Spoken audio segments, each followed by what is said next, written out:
If ever there was a piece of land that could reshape a city, Melbourne's Fishermans Bend is it.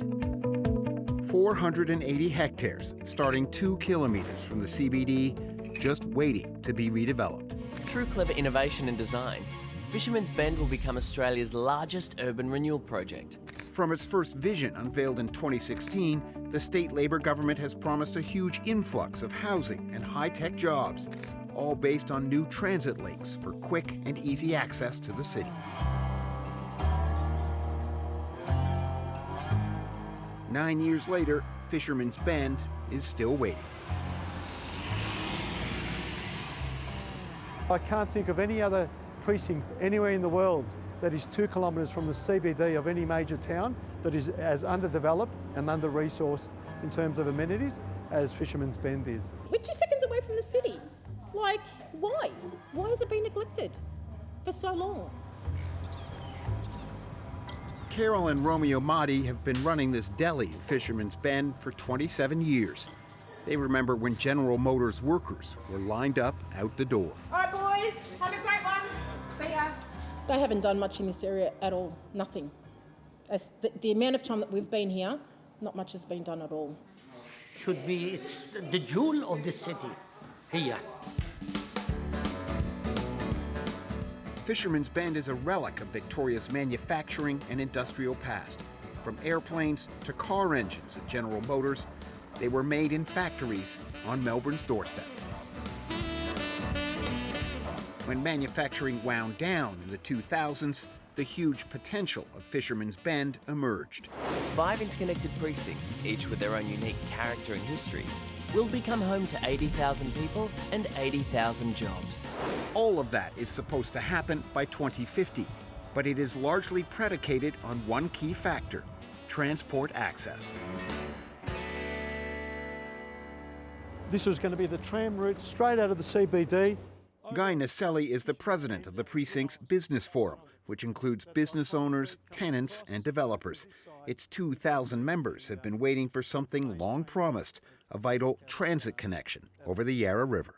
The reality is that this is effectively the space or the landmark of where the tram was going to come out of the CBD and land on Fisherman's Bend, or namely Docklands and Port Melbourne. So if we look to the right, through Collins Street, it's been muted for a long time, but here we are today, and there's no tram coming out of the CBD. And there won't be, possibly for decades.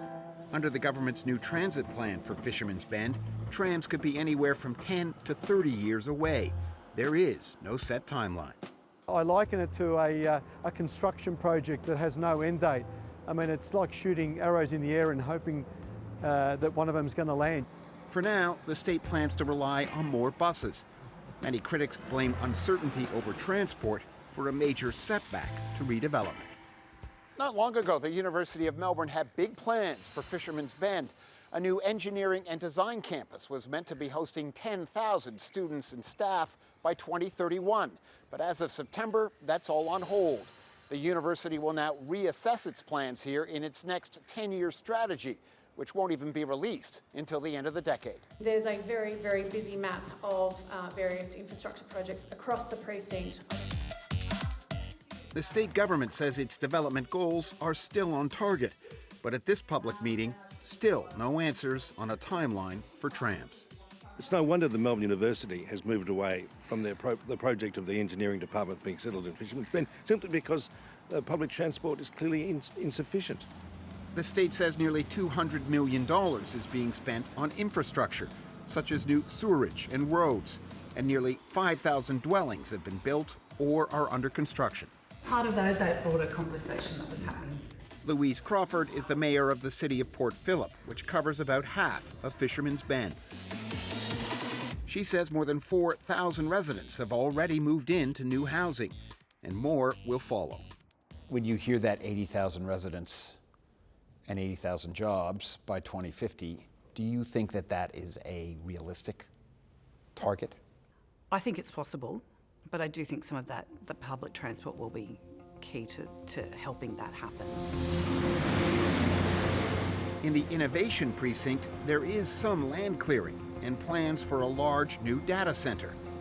But planning professor Michael Buxton says what is happening is far from what was promised.